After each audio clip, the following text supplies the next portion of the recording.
Well,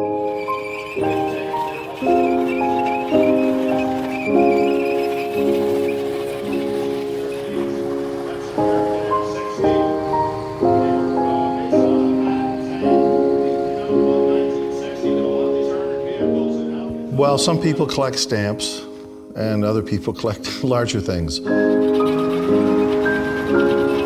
I had always collected weapons. I guess I kind of thought of buying something bigger.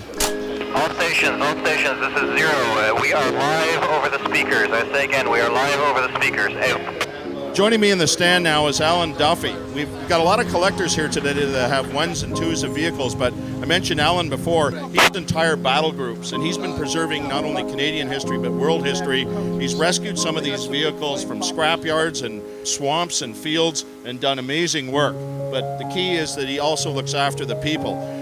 Also, everyone dressed like this, you go over to the gift shop and you can get one of those golf shirts, you know, with this embroidered here. It's a white one, it's a nice shirt. I bought it for you guys. The Gulf War has always fascinated me because of the potential threat and the way the world responded. So the ability to get a vehicle and track it down historically and find out a lot of information on it, that was always a real lure, or, you know, an attraction to me.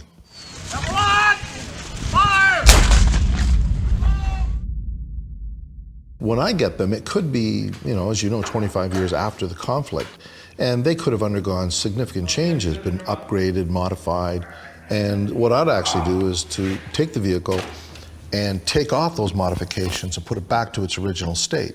I don't think this thing has any particular way going on. It doesn't. Well, okay, just slow down. It went in. And the markings that you see in the vehicles, they're exactly the way it was in the Gulf War. And I get those when I track down the veterans, and the veterans give me photographs. Whatever way it was, I'll put them on crooked. If they had them on crooked and it was misaligned, I'll put it on exactly the same way they did. And he'd done a fantastic job of him. You couldn't tell the difference between now and 25 years ago. Like these vehicles that I'm looking at here, both of them, I have reacquainted the vehicles with the veterans that were the crew in these vehicles 25 years ago. All stations, this is 3-3. Give the folks a show, over. We're at the AQUINO Tank Weekend, which is a celebration, and in particular this year it's the 25th celebration of the Gulf War, and I took part in that operation. I was the commander of this particular vehicle, which is a Striker guided weapons vehicle.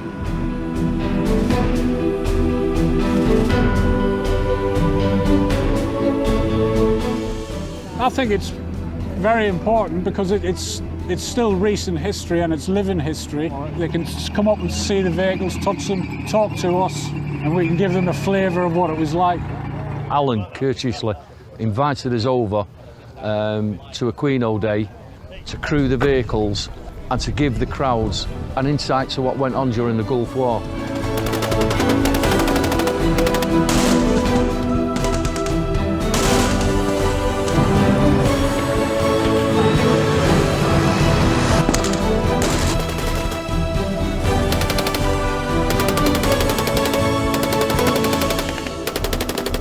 We work on them, we sleep in them, we're heating them, we're fighting them, and it's a three-man crew. We're a family. We're a family of four, the vehicle and the three crewmen. So it's like when you see it, it's part of your family's come back to you. This vehicle is the exact vehicle that I was on in the Gulf, and I was invited over by Alan Duffy, which is an opportunity in a lifetime to come and see this old girl again. Yeah, it was quite emotional actually to come and see it exactly pretty much how we'd left it. Yeah, it's like seeing an old friend again. This particular one isn't mine. Mine unfortunately got blown up during the Gulf War, but this vehicle was part of my troop. Unfortunately, none of the rest of that crew could be here today. The last time I saw the old girl was parking her on the docks in Al Jubail docks in Saudi Arabia. Never thought I'd ever see it again.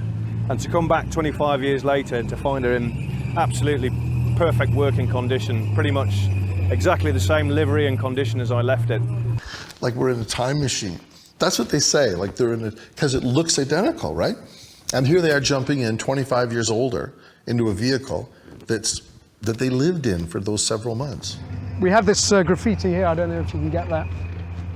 Out of pure boredom, you doodle and graffiti things and, you know, I put the the Grim Reaper on it and some fangs and everything, so I like to make it a little bit more interesting. It's appeared in several publications of little pictures of it here and there. So it's my one claim to fame, actually, you know. And you'll see it on this collection. I think a lot of trouble's been taken to try and replicate, you know, exactly what that graffiti was, because it brings to life, you know, the sort of personalisation of this whole thing. You look brilliant in your hat. Oh, yeah. That was brilliant. That was brilliant. That was brilliant. It's often difficult for civilians to understand how you could live on such what is potentially such a harsh vehicle. Well, this is your home. 6 months is quite a long period to be living with the same guy, so it's like a little family. My wife at the time was pregnant, and I got this, my squadron was going out to the Gulf, so as it happens, he was 2 weeks overdue, and he was born 2 days after I left, so I didn't see him until he was 6 months old. You can talk to each other about, you know, if you're having a problem back home, or, you know, your girlfriend's left you. So we knew everything, little ins and outs of each other. You know, I used to cut their hair for them, and, you know, and then you go home, you leave it all behind, and I wanted to be back there. I lived on this vehicle for 6 months, out in the desert, and thoroughly enjoyed myself. Because I know it looks like just rubber and steel, but it's, you know, you do get attached to I mean, this was our home for 4 months. Yeah, pretty we much. lived off this, provided everything.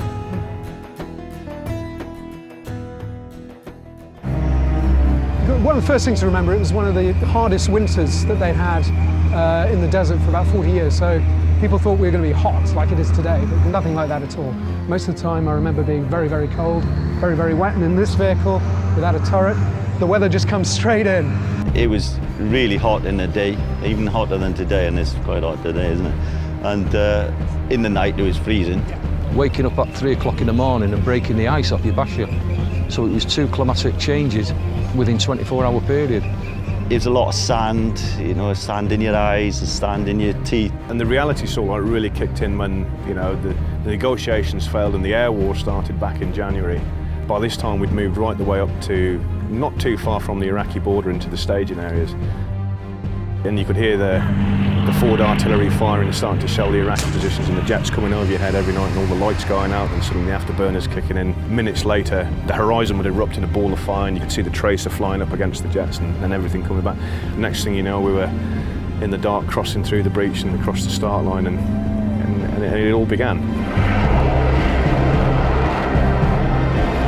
We were in quite a flat bit of desert, and I stood up there and I looked around, and it looked like literally a sea of vehicles, and I just had this feeling, I'm thinking about it now, that what's going to stop this? And for the 3 days I didn't sleep.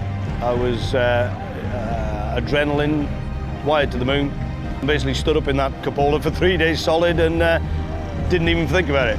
That was my first interaction of combat, yes. Obviously my family and friends were concerned, as were everybody else's. You got some good memories, some bad memories from being in there, you know, some horrific memories as well. God knows how many prisoners. They didn't even have to put up a fight, they threw their hands up. When we heard over the air that, you know, we were a ceasefire, you know, that we had kind of won, you know, we'd won at that point. It's not as hard as what has been predicted. It's going to be a pushover because, unfortunately, you're talking on major nations with professional armies going against Saddam's army, which was 3/4 conscripts who didn't want to be there. It was a good, clean war, very black and white. Everybody knew who the enemy was and what they'd done wrong. We dropped the vehicle off and literally just told her, leave it. And then very quickly we were on a plane back home. Yeah, it was a great feeling when we took off, and there was a big cheer went up as soon as that plane took off. Everybody was just so happy. I remember coming home and seeing my dad, and my dad's quite a tough, robust Yorkshire farmer, and I remember him sort of like breaking down into tears and grabbing hold of me and sort of thing, and I was like, that was pretty emotional, that was, you know, and I think, you know, well, actually, and to see my dad like that, and, you know, he held my hand and he sort of like wouldn't let go, felt like an eternity. We don't have anything like this in the UK. We don't remember things like this or celebrate what we've done. So this to us is something special. It's important that youngsters these days realise that actually warfare is not a funny business. It's risky business. People die, people get injured, and it's not a nice thing to be engaged in. The person you'll find that probably abhor war more than anybody else are soldiers, and you often find that soldiers would do anything they can to avoid war, because ultimately they're the ones who are going to have to put their lives on the line. A huge thank you to Al for giving us this opportunity to come back and be reunited with this old girl and see all our old friends and stuff. And you know, if it weren't for people like Alan Duffy sorting and bringing this all together, you know, it wouldn't have happened.